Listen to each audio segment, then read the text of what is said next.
Γεια σας και καλώς ήρθατε σε ένα ακόμα Pizza Artist. Αν σου αρέσουν οι πίτσες και η ιταλική κουζίνα και δεν έχεις γίνει μέλος ακόμα της ομάδας μας, πάτα τώρα εγγραφή, πάτα και το καμπανάκι δίπλα για να σου έρχεται ειδοποίηση κάθε φορά που ανεβαίνει καινούριο βίντεο. Αν θες να μάθεις 5 tips με τα οποία θα κάνεις καλύτερες πίτσες στον οικιακό σου φούρνο, μείνε στο βίντεο να δεις τη συνέχεια.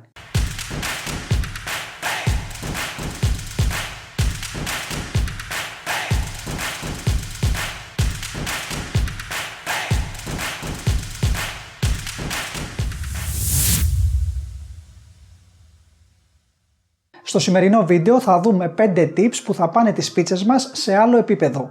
Πάμε να τα δούμε ένα-ένα και να τα αναλύσουμε. Tip νούμερο 1. Ψήνουμε την πίτσα μας στη μέγιστη θερμοκρασία που μπορεί να φτάσει ο φούρνος μας. Ένας οικιακός φούρνος μπορεί να φτάσει στους 270 με 280 βαθμούς Κελσίου. Αντιθέτως, ένας επαγγελματικός φούρνος για πίτσα φτάνει καμιά φορά τους 400, ίσως και παραπάνω. Οπότε μέσα σε έναν επαγγελματικό φούρνο η πίτσα ψήνεται μέσα σε 1,5-2 λεπτά. Αυτό που θέλουμε να πετύχουμε ψήνοντας την πίτσα μας στη μέγιστη θερμοκρασία που μπορεί να φτάσει ο οικιακός μας φούρνος είναι να την ψήσουμε όσο το δυνατό πιο σύντομα και να μην ξεπεράσουμε τα 4 με 5 λεπτά. Όσο περισσότερο παραμένει η πίτσα μέσα στο φούρνο, τόσο η ζύμη αφυδατώνεται, στεγνώνει και ξεραίνεται, πράγμα το οποίο δεν το θέλουμε. Οπότε το ζητούμενο είναι η υψηλή θερμοκρασία, άρα βάζουμε το φούρνο μας στο τέρμα και τον προθερμαίνουμε πάρα πολύ καλά. Τον προθερμαίνουμε τουλάχιστον 30 με 45 λεπτά πριν να τοποθετήσουμε την πίτσα μας μέσα. Έτσι η πίτσα μας θα ψηθεί το συντομότερο δυνατόν και θα παραμείνει αφράτη χωρίς να μας στεγνώσει.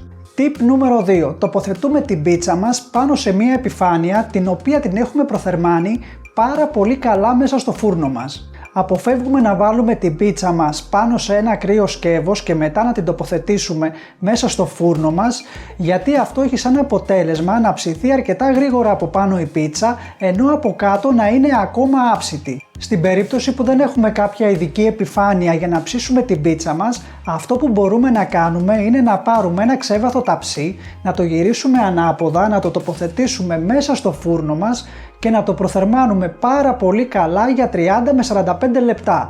Όση ώρα δηλαδή προθερμαίνουμε και το φούρνο μας. Εκεί πάνω θα αφήσουμε την πίτσα μας και έτσι με τον τρόπο αυτό θα ψηθεί το ίδιο καλά και πάνω και κάτω. Επίσης κάτι πολύ σημαντικό. Όταν η πίτσα μπει μέσα στο φούρνο και έρθει σε επαφή με την καυτή επιφάνεια του ταψιού, η ζύμη μας θα αντιδράσει γρήγορα και θα έχουμε ένα καλύτερο φούσκωμα και ένα πιο αφράτο αποτέλεσμα. Tip νούμερο 3. Αφήνουμε τη ζύμη μας να ωριμάσει. Πολλοί φτιάχνουν τη ζύμη τους και τη χρησιμοποιούν την ίδια μέρα.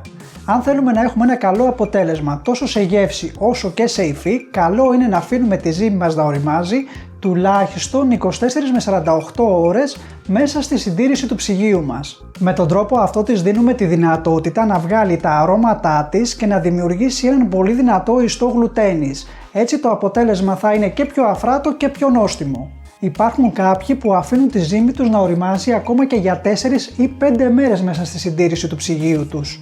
Όσοι δεν έχετε την υπομονή να κάνετε αυτό το πράγμα, καλό είναι να τις δίνετε τουλάχιστον χρόνο για 24 ώρες. Η ζύμη χρειάζεται χρόνο και υπομονή για να γίνει καλή. Tip νούμερο 4. Φτιάχνουμε ζύμες με παραπάνω υγρασία. Αυτό το πετυχαίνουμε προσθέτοντας παραπάνω νερό στη συνταγή μας, ώστε στο τέλος η ζύμη να κολλάει στα χέρια μας. Δεν πρέπει να μας ανησυχεί ούτε να μας αγχώνει που κολλάει στα χέρια μας, γιατί μπορούμε να τη δουλέψουμε στον πάγκο μας πασπαλίζοντάς τη με λίγο αλεύρι. Αυτό που θέλουμε η ζύμη μας είναι να έχει λίγο παραπάνω υγρασία και θα σας εξηγήσω το λόγο. Σε έναν επαγγελματικό φούρνο που πιάνει τους 400 βαθμούς Κελσίου, ίσως και παραπάνω, η πίτσα ψήνεται μέσα σε 1,5 με 2 λεπτά. Έτσι δεν προλαβαίνει να αφυδατωθεί και να ξεραθεί.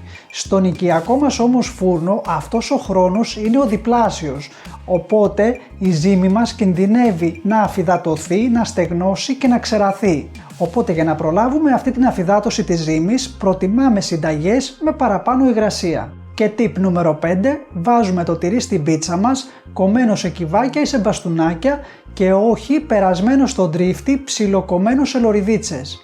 Λόγω του ότι η πίτσα στον οικιακό φούρνο θέλει παραπάνω ώρα για να ψηθεί, αν έχουμε το τυρί περασμένο στον τρίφτη, αυτό θα λιώσει γρήγορα, θα ψηθεί και κινδυνεύει να μας καεί. Οπότε προτιμάμε το τυρί μας κομμένο σε κυβάκια ή σε μπαστούνάκια για να έχει παραπάνω χρόνο να λιώσει και να ψηθεί χωρίς να μας καεί. Αυτό ήταν και το βίντεο με τα 5 tips για καλύτερες πίτσες στον οικιακό μας φούρνο. Ελπίζω να το βρήκατε ενδιαφέρον και να σας φανεί χρήσιμο. Αν σας άρεσε κάντε ένα like, μοιραστείτε το με τους φίλους σας και μέχρι το επόμενο βιντεάκι να είστε όλοι καλά. Γεια σας!